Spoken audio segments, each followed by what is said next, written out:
Some people ask me, Shinobi, why do you drink? The answer is simple. I have to deal with all the absolutely retarded Bitcoiners on a daily basis. So I decided if I have to deal with all you fucking morons, then you have to deal with me on my terms. Welcome to Cooking with Shinobi.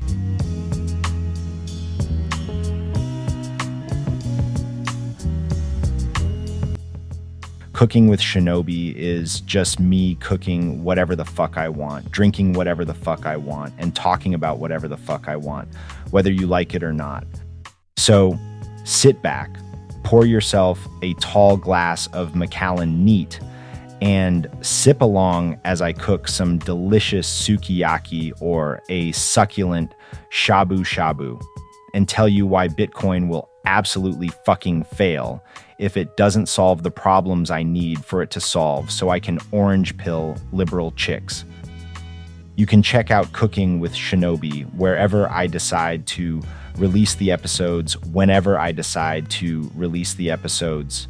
You won't want to miss it.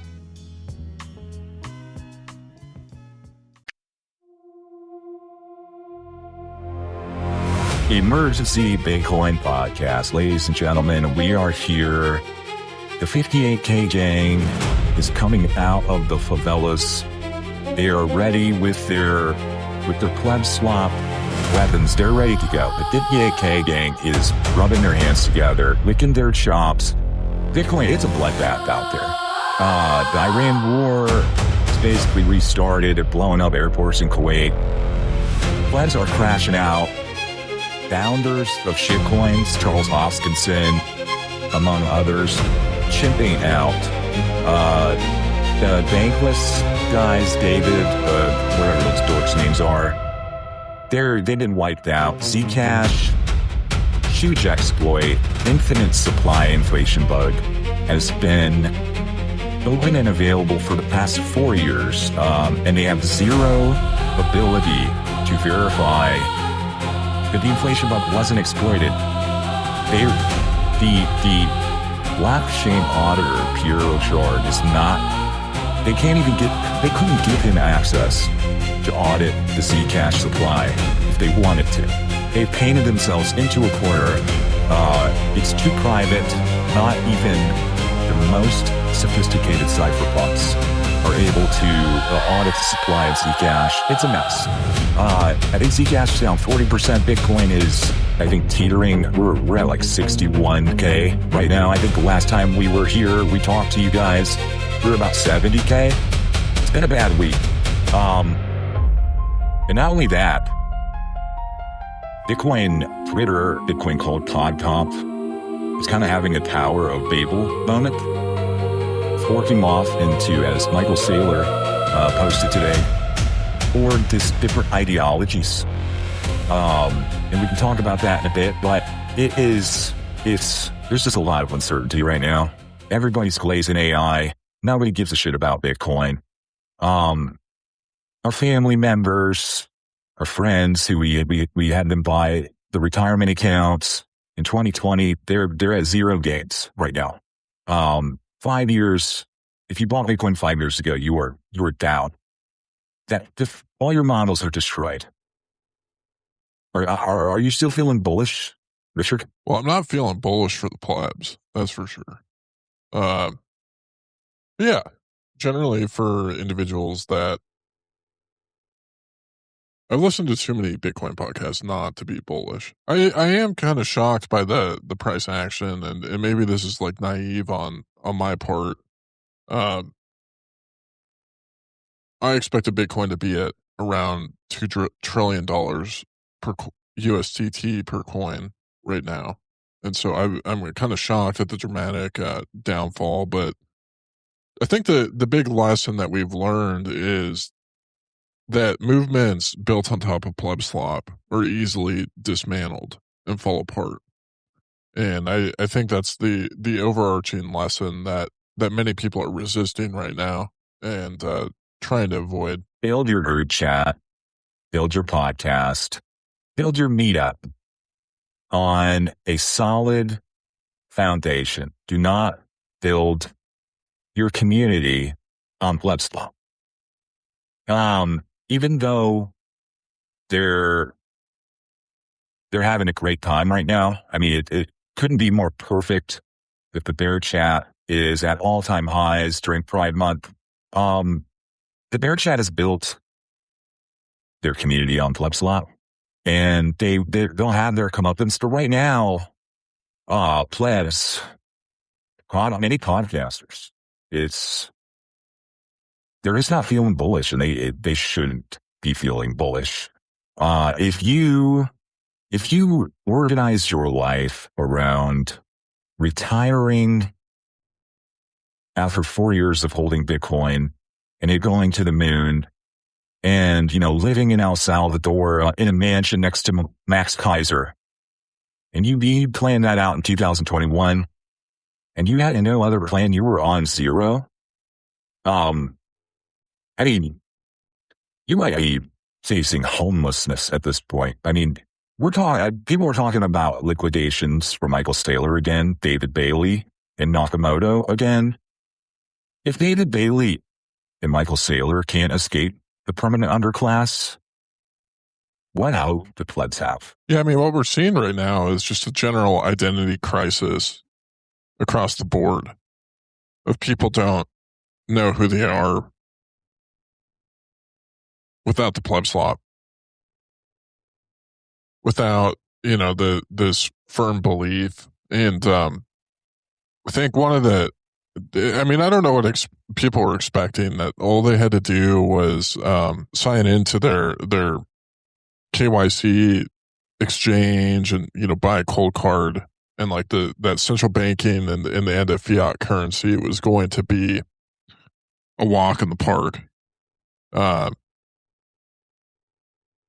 It seems like things are kind of coming to fruition and things are getting difficult. And there's a lot of, you can't take on a multi-trillion-dollar industry and take on, the smartest Jews in the world and think it's going to be an easy process. But yeah, what I see the market doing right now, it seems like the individuals in power, they're nervous about white boy summer, and they're trying to make it as difficult as possible for individuals to stay calm, cool, collected, to stay focused on their wives' tits, stay focused on their local community. They're trying to suck people back into monitoring the situation, because there's nothing more threatening to them than losing the attention of the masses. Labs kind of like built this idea that once the COVID wave kind of subsided, once we hit hyper-Bitcoinization, the gradually and suddenly part played out, the Omega candle rose through the clouds, that everybody in their community, their church, their work, their old job at least, their family was going to come and say, you were right about everything. Everything that you predicted, everything that you told me during the COVID lockdowns, during the global recession, when QE was pulled by the Federal Reserve, like when times were darkest, I should have listened to you because you were right. When you tried to orange pill me and you gave me those Bitcoin books and sent me those articles and podcasts, I should have listened to those because you were right. And they thought they were going to be the main character. They thought that financial advisors and Wall Street banks were going to shut down because there was no need for investment anymore. Everybody was just going to hold Bitcoin, and that was going to be the most profitable, most rational investment or savings philosophy. And a lot of plebs, not even plebs, a lot of C-corners as well, they promised their wife fake hits when Bitcoin hit 200K. And that 200K never came. So now they are stuck with a wife who has saggy titties, small titties, no milkers to be proud of. They sold their car. They sold all their chairs. They sold everything. They mortgaged their future on the expectation that Bitcoin was going to go to the moon and they were going to be the main character in their own story forever from that point on. And then the first turning came and disrupted everybody's narratives, disrupted everybody's timelines, and they had no plan. And getting back to the Sailor encyclical, as a result, we're seeing crash outs and a cultural fork. Now, have you had a chance yet to read Michael Saylor's his post today? I have not. Okay. Well, if you go to the Bugle timeline, we summed it up for you. Like the Pope wrote his encyclical about AI, Michael Saylor wrote his about Bitcoin, and it basically boils down to Bitcoin must serve plebs, suitcoiners, shitcoiners, and debts, not concentrate power through security tests. And Michael Saylor taxonomizes these cultures, calls them the Bitcoin capitalists, the Bitcoin technologists, the Bitcoin maximalists, and the Bitcoin fundamentalist. And he sees this split, and we've been talking about them. We've been talking about the pleb slop and the Nazis forking off from the culture. We've been talking about the suit coiners kind of forking off culturally and kind of going with Saylor and like the Wall Street guys. And you kind of have the cypherpunks, the devs, kind of, I don't know if they're necessarily forking off. Maybe that's like the base that they're going to, core remains the implementation reference. The devs, the cypherpunks remain the implementation reference or the reference of implementation. And then you kind of have the plebs who didn't fork off to the Nazis. They're kind of just like the old school maximalists. And then the Nazis are the fundamentalists. And I don't know if that's going to result in 4 different node implementations. If you have knots for the plebs, production ready for the maximalists who stay behind, BlackRock and Coinbase and using Bitcoin Core for the seed coiners. And then the cypherpunks are using, Bitcoin or Libra Relay. Or maybe they're going to use Pulse or Zcash. I don't know. But do you think that this is a good development? Or do you think that, at least in the short term, that this is going to be problematic for NGU? Well, I think the biggest winners here are the individuals that have real skill sets and can earn Bitcoin in the process. Because like all these get on zero folks, they're gonna, find it unadvantageous to get out of. I mean, it seems like a really bad time to be taking out Bitcoin-backed loans and things like that. Many of those ideas that were promoted to people, and I think people are just going to be in the position where they're looking to sell their Bitcoin. And it's like there's going to be all these individuals and with services. It's like, I could barely afford my taxes. I got to feed my family. I'm going to go buy some soap miner for the family so that they can get clean. Or my neighborhood isn't prepared for the first turning yet. They're still living in a first turning mindset. I need to go buy some ammunition. I'm going to buy it from Phoenix Ammunition, and pay Bitcoin instead of going to the local gun store. I got to feed my family, so I'm going to go to Steak and Shake and buy Bitcoin. And I think it's like individuals like that are in a good position in this type of situation to be, earning Bitcoin from services, people like RevHodl, people in the Meshadel that actually like do real things versus the individuals that try to make a career out of pleb slop. So like, people like Tomer, I think are in a tough position. But yeah, I mean, it's times like these where people, there's been a lot of people that have been spewing about the importance of free markets, right?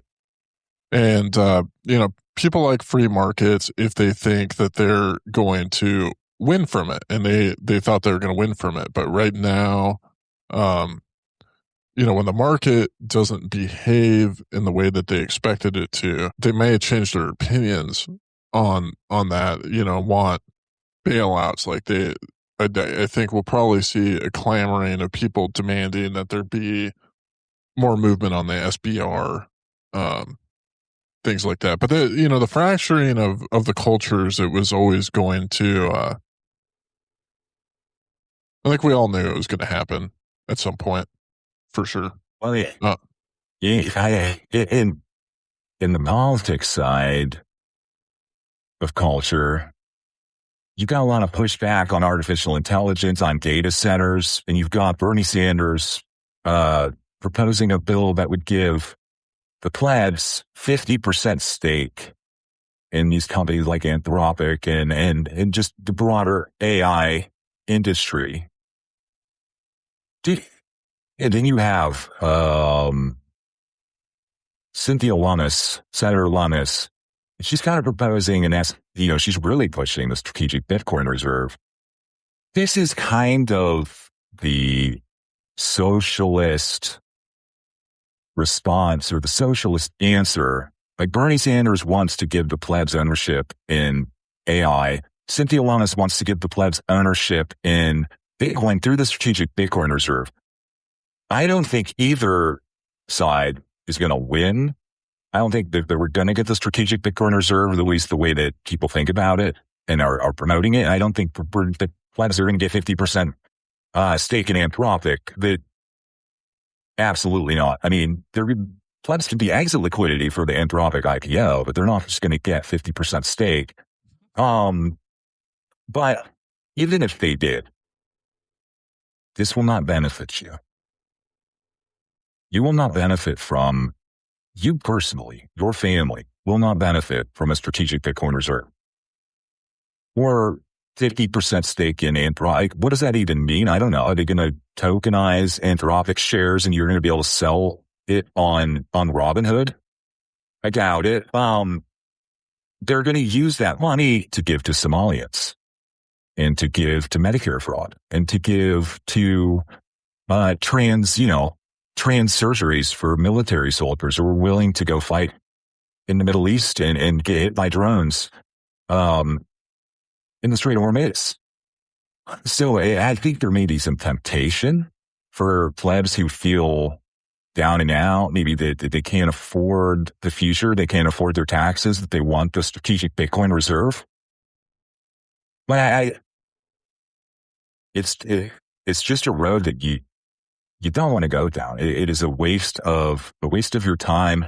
You're much better off spending your time listening to 40 hours of Bitcoin podcasts per week, because that's never been more important than it is right now. Yeah, I mean, I think we made a tactical mistake. I think, I was kind of hesitant to support the SBR, but had I known that Bitcoin would perform as poorly as it has over the last year, I would have been much more supportive of the SBR, because it seems like it might have been one of the more effective ways to defund the state. Can you elaborate? Well, I mean, if you get the government to buy an asset that depreciates measured in USDT dramatically, you're essentially defunding it, right? Yeah, so I guess we missed the window. We missed the opportunity. So the opportunity for a good outcome of a strategic Bitcoin reserve is closed. If the government bought a million Bitcoins at the top, 126,000, and then, it crashed and the U.S. government went bankrupt, then we would have won. But if they didn't do it, they sold the Bitcoin to David Bailey. And now he is the one who is, facing this. He has a lot of, and to Corey at Sequence, they need Corey and David, the bag holders, instead of Trump. Trump basically, he pulled a fast one. He glazed Bitcoin, convinced all of his simps, his political simps, to buy at the top. And then he bombed Iran and drove up energy prices to put miners out of business. So his friends at the AI industry could, use their subsidized budgets to afford high energy. Let's go absolutely hoodwinked. Let's go hoodwinked by Donald Trump. And now they're they're mad at Trump. They're blaming VV. They hate white boy summer. And all this anger, all this hatred to white boy summer is very simply plebs are reaping what they've sowed. And nobody likes to reap what they've sowed. Unless you've sowed well. But yeah, I mean, I think a lot of people are just left scratching their heads right now because like almost every bullish indicator possible has happened for Bitcoin and the price has just collapsed. I mean, you've got Wall Street supposedly being all in on it. You've got everybody and their mother, trying to launch a paper Bitcoin company. You've got, information coming out, which is super bullish indicator that, many like core developers through the years have been involved with Jeffrey Epstein. If anything, that should be, bullish indicator. Donald Trump and his family are just full blown degenerate shitcoining. They're throwing meme coin conferences. Scott Bessent, talking about liking bottoms and buying the dip. Iran playing out some very real game theory by collecting tolls using Bitcoin. Kim Jong-un They're sending continuing lightning. Iran announced yesterday that they accept lightning payments for the Strait of Hormuz. They understand the need for privacy, and they want you to be able to transit the Strait of Hormuz and have private transactions. And now that we know the Zcash is effectively dead, the only solution is lightning, and it was better than Zcash anyways. And I'll let you continue. Sorry for interrupting. I mean, Kim Jong-un consistently adding Bitcoin to their strategic reserve.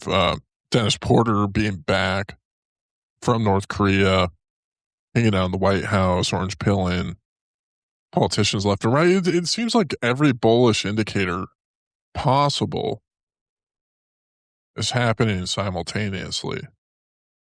And yet the price is making everybody grumpy. I don't know. I mean, I've been on Twitter the last few days.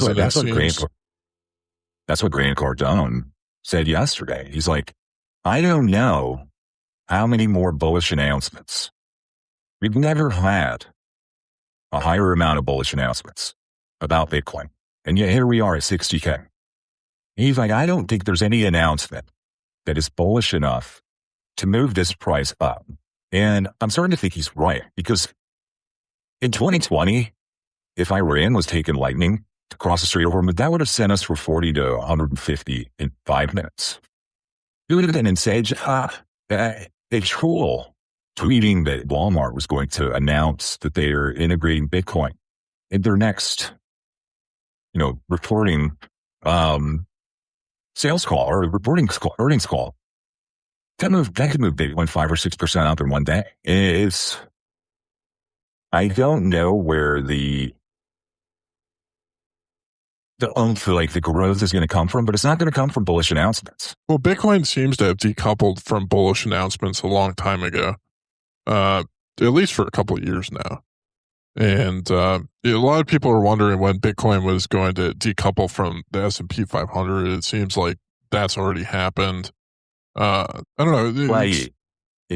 It's too early to say what's really going on, what's going to happen next.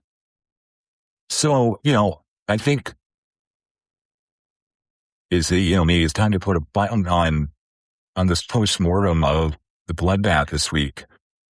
One piece of very bullish announcements, so to speak, if you are a Democrat, Mike Brock announced earlier this week that Donald Trump was dead.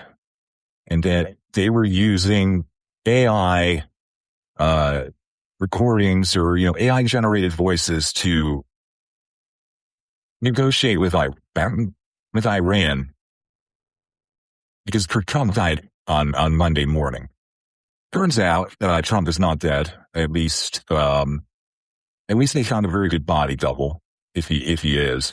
And Mike Brock, said he staked his reputation on this. He had to walk it back. It's crazy. It was a crazy thing. Mike Brock, we talked about him. He's a little bit detached from reality, but Mike, he started his podcast, and he's now kind of like venturing into the world of journalism, and he's finding out, so similar to Nico from Simply Bitcoin and Will Foxley, from Blockspace, that being a credential journalist, it's a lot easier than it really is. It's more than just posting breaking just in, new headlines. You have to get these headlines right. A lot of people are like syndicates of Walter Bloomberg and Watcher Guru, and P. Rizzo slot headlines, and they get a lot of good engagement. All Bitcoin Therapist, Bitcoin Teddy, they get a lot of money being syndicators. But if you want to be the one breaking the new headlines that these other pleb sloppers distribute, you got to be right. You really don't get much leeway to fuck this up and then still have legitimacy. And, you can mess up, you can get little things wrong here and there, but just coming straight out and saying that Donald Trump is dead. Just a few weeks after we went through all this with Bibi. Eddie, it's going to be hard to come back from this one. There seems to be a consistent thing that happens, in the world of like kayfabe politics is, there's so much derangement happening across the board. And I think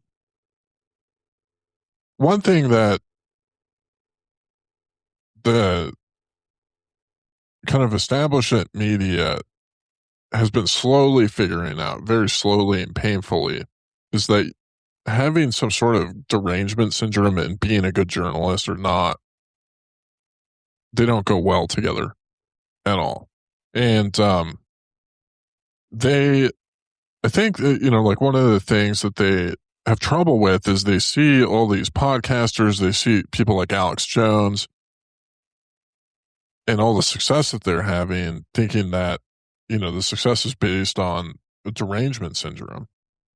But I think at the end of the day, it's like the thing that they haven't realized is that it's not actual derangement syndrome. It's just, it's grift.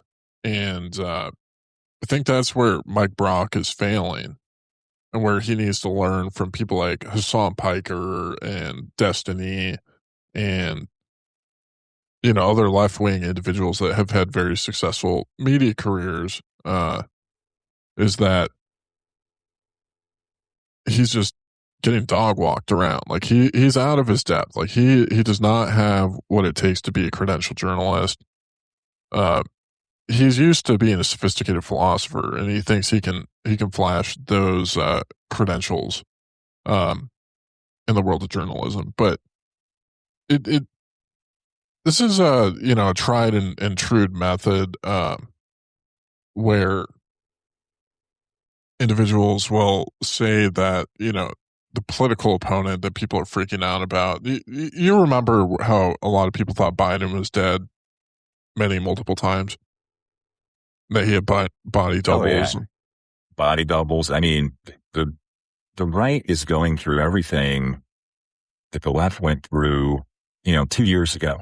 Donald Trump there was a video, everybody's making fun of him because he farted, on a live thing. Biden went through the same thing where everybody pooped his pants in France. People say he's dead. People say he's looking very unwell. People commenting on his mental decline. People who have tied their boat to Donald Trump's success and like made their own success. They're struggling similar to the Biden steps. And the problem with Mike, you kind of nail it with like, he's got to take, first of all, most people are not cut out to be credentialed journalists. Let me say that. It is actually okay to have a derangement syndrome as long as that derangement syndrome is part of your kayfabe. You can't have a true derangement syndrome. You have to cleanse your heart of the derangement syndrome. And you kind of have to detach your ego from whatever it is you're deranged about if you want to be successful in this business, because it's just like the no coiners who they dance on Bitcoin's grave during a bear market. And it's like, Predator and Neil Jacobs have saved those receipts. They're going to come back to haunt you in a year or two. You have to detach yourself. You have to hold back and not give into your impulses to think that you've won just because you've seen a couple of bullish announcements in your favor. Because if you live by the bullish announcements, you'll die by the bearish announcements. And I don't know, Mike he's learning, he's taking some very big swings, missing bigly. And if you come out the gate with just such huge expectations and such huge hubris, or whatever you want to call it, it can end your career as quickly as it begins. And from what I can tell, Mike did not leave Block on great terms. I don't know if he's going to be able to go back and be a vibe coder there, but either way, I as much as I complain about Mike, I like the guy. I don't want to see him succeed. I wouldn't say that, but like I don't want to see him homeless. I don't want to see Mike lose his McLaren. I don't want to see Dog the Bounty Hunter's replacement showing up to Mike's LA townhome or condo or whatever it is, and Spencer Pratt stealing his McLaren away from him. But it is what it is. And we kind of gotten away from preaching or proselytizing or just emphasizing the importance of credentialed journalists and the role of the journalist in society. And maybe part of the problem in culture, in politics, in news, in society today is a result of us, getting away from that focus, not just us, you and I, but like as a culture, as a society together. Because it has never been more important to be a credentialed journalist. We need them more than ever. AI slop, fake news, fake bullish announcements, the blurry line between satire and reality. You need somebody to help you and to guide you and to tell you what the real news, the real signal is. And Mike Baruch's just a good example of, it's not for everybody. It's not that easy. And before you step into this arena, you better make sure that your credentials are framed and you're not resting on them. You're building on top of them. Because it's more important. I mean, luckily, things are not completely dark. Like, there is hope. We have prediction markets now. I think prediction markets are the most important technological breakthrough for journalists since the printing press. And I think that it's important that we fight for the anonymity of prediction market traders, similar to like the sources for a journalist who's writing a story. Because if you don't have anonymity for prediction market people, you don't have any value in the prediction markets.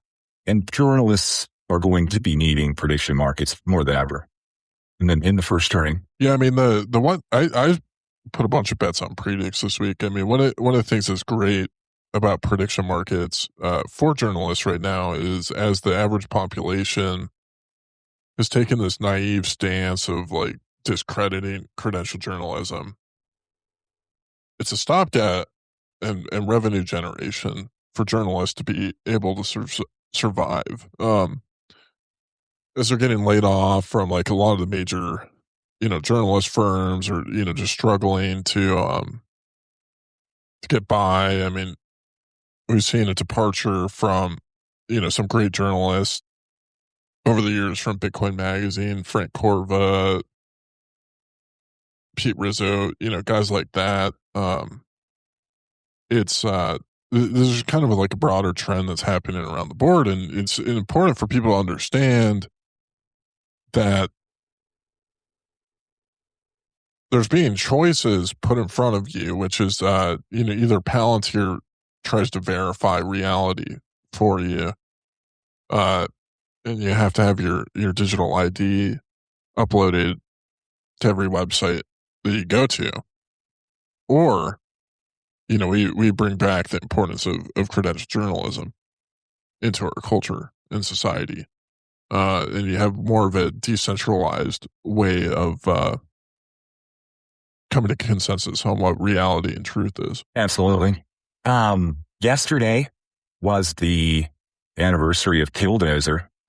Big fans of the Killdozer on Bugle Weekly. Any reflections or thoughts as we yesterday, but as we commemorated the Killdozer? Yeah, I'm just I'm kind of surprised that with where the general population seems to be at right now, with their level of discouragement, that there isn't more Killdozer activity. I mean, you've got people like Whistle and Diesel getting arrested, repeatedly by the state of Tennessee for not being able to afford his taxes. He actually has a Killdozer replica. You've got, I'm surprised that the Bitcoin plebs haven't built a Killdozer and gone to Brink's headquarters yet to protest, the happenings there after reading the Hodl Pleb Slop article. And I don't know if it's like naive to think that the Americans aren't going to start whipping out Killdozers in the near future, or if it's just a little bit too early in that regard. But it is surprising to me there hasn't been more activity around it. Should plebs be allowed to drive Killdozers? I think they should probably have a responsible chaperone with them, like a driver's ed, where like the driver's ed guy has like a brake on his side and like kind of can take over the Killdozer if the pleb kind of just can't handle it. Yeah, I mean the founding fathers that wrote the Bill of Rights and the Constitution. I don't think they really had plebs in mind at all. Agreed. So the idea that a pleb's ability to own and operate a Killdozer should not be infringed, I don't think that was the intent of the Constitution at all. So I think it's fair that there should be some restrictions around pleb's ability to own and operate a Killdozer. Yeah, I think I almost think that it is worth having a conversation about bringing back the 3/5 compromise when it comes to plebs. Like, for every, I don't know that, I think, I hate to say it, but I don't think that plebs should be franchised the same way as, I don't think plebs should have as much of a vote as women, even, honestly. I agree. I mean, we're seeing how irrelevant a plebs vote is now with the whole BIP 110 debate, as it's very clear that BIP 110 has already lost.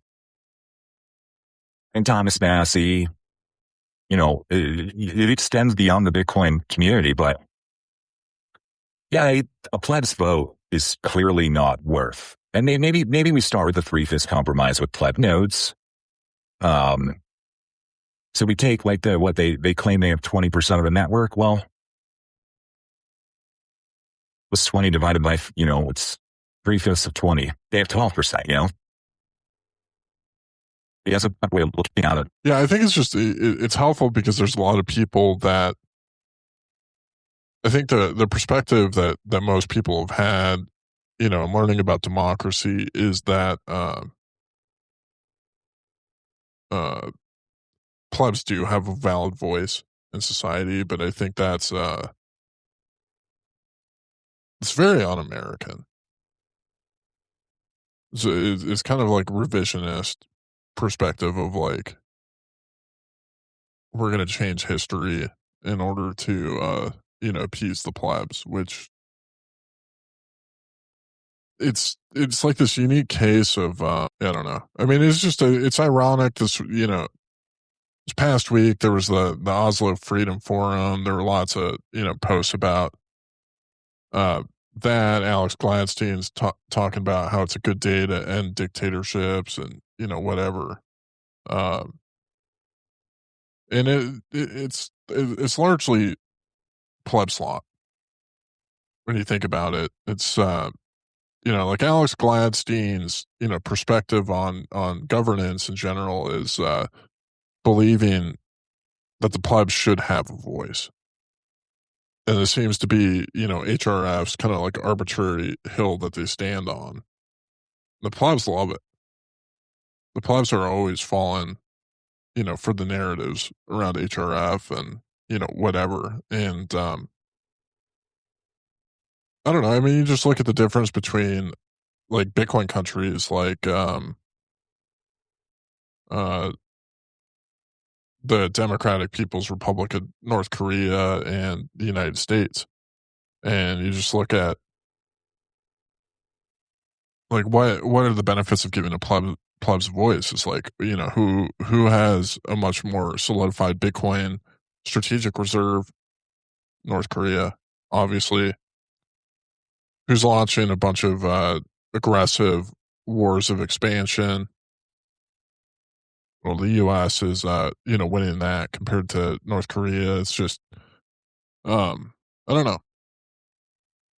Did you follow anything that was going on at the Oslo Freedom Forum this year? Not a thing. I just don't see a lot of value coming out of a freedom forum in Europe.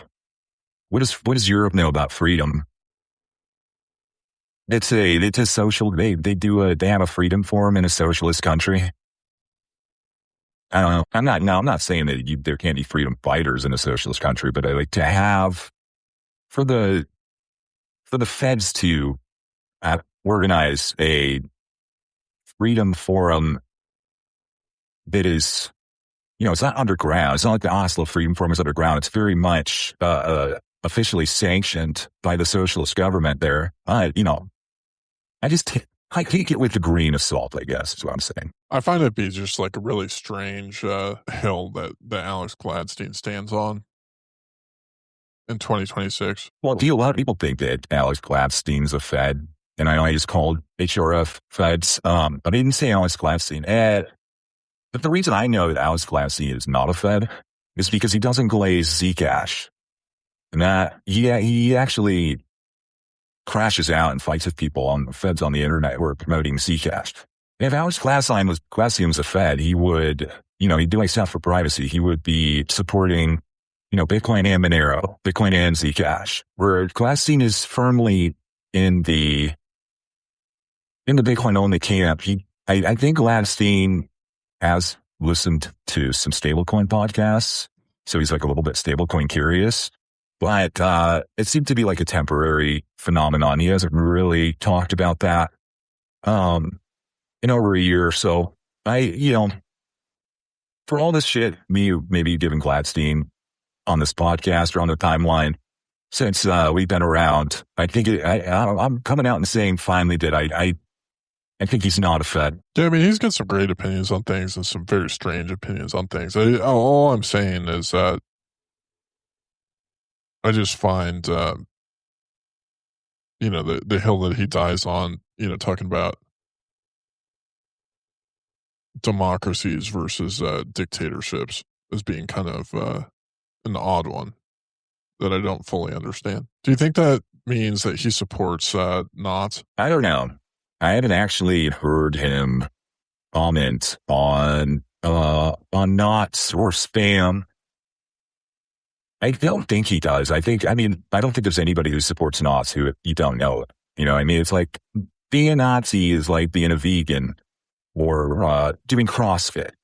If somebody is bad, if somebody is aligned with those activities, you will know within 5 minutes of meeting them or being aware of them. You will know. So I think the fact I don't know means he's not. Good point. He also lives in San Francisco, so I think that he definitely, I don't think he has like a problem with poor devs having sex or having purple hair or being trans. So I think like some of the things that the Nazis crash out about horror, even if they don't understand any of the technical critiques, I don't think that those things bother him either. So like I don't know where the motive would be. I think it's something that we should or I should ask him about. All right. Well, you got any other topics before we get into the found and boost? Now, the one thing is I don't think we really have to go into this, but I think starting to think about is the era of monitoring the situation, or at least monitoring the situation as a ambition that you should have, or like a good activity, a productive use of your time. I think that era is over. You're now in the era of monetizing the situation. If you're not monetizing the situation, you should be out touching grass, or you should be getting mosquito bites and going fishing with your family, enjoying white boy summer. The only excuse to take some time away from white boy summer activities, which we already enumerated a few episodes ago, would be to monetize the situation. But you should not be ignoring your wife and kids anymore to monitor the situation, only to monetize it. And I think that theme, we'll build upon that theme as the summer goes along. But yeah, that's all I got. I agree with that. Apologize, folks. I've been a little bit slow at putting out content. I've been a bit under the weather, which is probably one of the best times to get sick right now, is the market dumps. Just been sleeping a lot, trying to recover, get back on my feet. There's nothing worse than getting sick during a bull market, but hibernating in the bear market is kind of nice sometimes. But I don't know. Before we go into the found boost, yeah, I'm incredibly bullish. I don't really think it's just the goofiness of pleb culture, the goofiness of a lot of the crash outs right now. It's got a lot of people unsettled. It doesn't really have me unsettled at all, because I just don't think the individuals crashing out ultimately really matter. I think there's a lot of people making moves that are productive, and just be careful what you see on the timeline and the way that it impacts your view of reality, because timeline isn't necessarily what's happening in the real world. But our first boost, late stage hodl 6006 at says, I like the reference to Iris by Goo Goo Dolls. Keep up the good work, boys. Classic song. It's a good song for white boy summer. Thank you, late stage. Next one is from Stack Jaro, like Jack Sparrow, maybe. What does Dr. Jack Cruz say about boosting? Is it good for your health? Is it as you are supporting the value per value community, which we all know with our low time preference that, BTC has already won. Zaps in the most valuable currency in the world. Show how much we value 40 hours per week knowledge. I Dr. Jack Cruz, I think he would say that boosting is bad for your thyroid. I think that he thinks that that your thyroid gets cooked every time a lightning transaction travels over 5G and goes through your body to another pleb. I don't agree with him, but I think that would be his response. Yeah, I agree. I mean, he's come out very staunchly against putting any sort of data on the Bitcoin blockchain, including transaction data. So I think I think he views Bitcoin as like an artifact that you should just take a gander at, and appreciate. And I don't know. It might be that we're just not equipped to view Bitcoin from the eyes of or lens of a neurosurgeon. We're looking at it from the eyes of credentialed journalists. So sometimes it's hard to grok what Dr. Cruz is thinking, but I also don't think he's a big fan of Boost. I've never heard him talk about Boost. He just I don't think he thinks Boost will help you stop your vortexes from spinning, which seems to be one of his main concerns right now. That and leading a populist pleb revolt against Bitcoin Core. Next boost from Sasha 500 Sat says, great show, thanks. I especially enjoyed how fast Rod came up with the causation correlation analysis. In honor of the summer, I'd like to extend a special invitation to Bugle subscribers to participate in the July 11th Sunset Circuit 400-meter run, 4-minute rest, as many push-ups as you can in 2 minutes, 4-minute rest, plank as long as you can. Time yourself, submit your times on Twitter, Telegram, or put them in your boost. Submission open now until July 11th. Winner gets a cold card and bragging rights. I don't know. What do you think, Rod? You going to do this? I mean, I already do those every day. Nothing's changing for me. But if you're a pudgy pleb and you're looking to get in shape, go to Pioneer training. It's a great way to start. Seems like fun to me. Well, appreciate it, Sasha. The next one, Dims Toshi 521 sats. Thank you for your time. Thank you, Dims Toshi. Always faithful. Silas Stormbrook 121 sats. White Goy Power. Then I knew Silas was going to be super stoked for White Goy Summer. Silas is like I said, Silas is the new Pies. That's true. Hope Pies is doing okay. Miss you, buddy. Next one's from Noster Gang. 101 sats. Happy game. Happy game on see you, Noster Gang. And then the last one is 100 sats from BTC on board. 3 laughing emojis. Thank you for the boost this week, guys. Hope you're enjoying White Goy Summer, and I hope you are monetizing the situation and you're not too bearish about the bear market. Thank you to all of our subscribers. Helping make the show possible. We got Jason C. resubscribed. Welcome back, Jason. Used to read a lot. Dave, Lahav, Shadrack, BTC on board, Boomer, Sasha, Fundamentals, Sean, Late Stage, Turkey, Open Mic, Avi, Burra. Thank you, guys. Some things going on this summer. They're kind of exciting. You've got the music festival happening in Belgrade. There's a bunch of stuff happening in Europe this summer.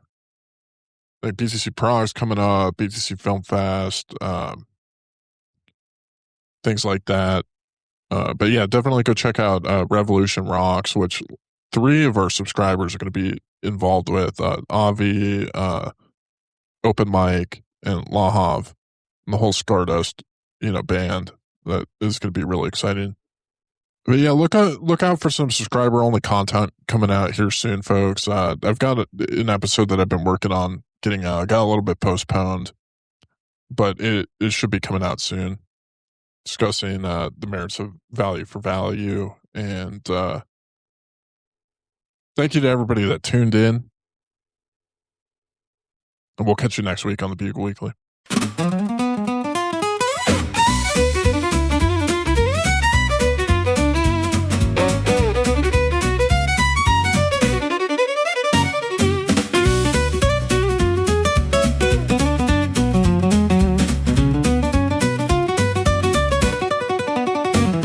Lost my job today and my cards are maxed out. My wife is pissed, my life a mess, I feel doubt. Why can't we just print our problems away like the way boomers did back in their day? I look at my kids with a tear in my eye, questioning whether they are destined for a war zone to die, raising little soldiers to fight and protect this nation, while I'm attempting to fight off starvation. How am I supposed to get around when the car was repossessed? No food, no car, no dignity. Boy, now I'm stressed. Now my heart is hurting, it's beating out of my chest. Filing chapter 7 after eating at McDonald's is not the best. I remember the days before the world went mad, back when I trusted the TV and wasn't sad. I had $1 in my pocket and Nikes on my feet. I miss the days when I could afford to eat good meat. All I ever asked for is to be able to afford paying taxes, but now the IRS is on my dick watching my transactions. I can't afford to live this way, can't you cut me some slack? Why can't someone else do the hard work to get our country back?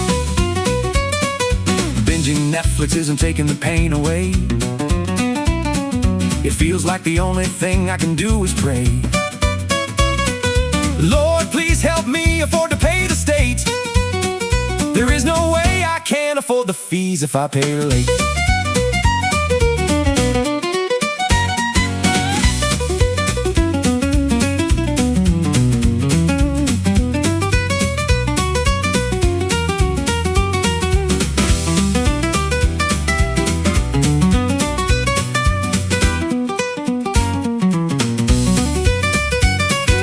Sheriff is on my doorstep to kick me in the balls.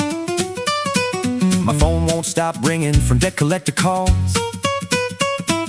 All I wanna do is comply and be left alone, but I can't afford anything and I'm getting kicked out of my home.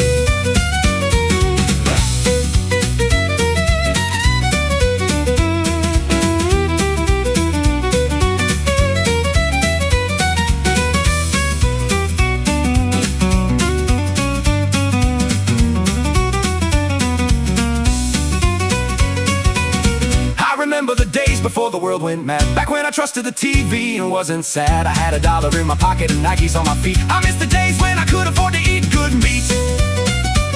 All I ever asked for is to be able to afford paying taxes, but now the IRS is on my dick watching my transactions. I can't afford to live this way, can't you cut me some slack? Why can't someone else do the hard work to get our country back?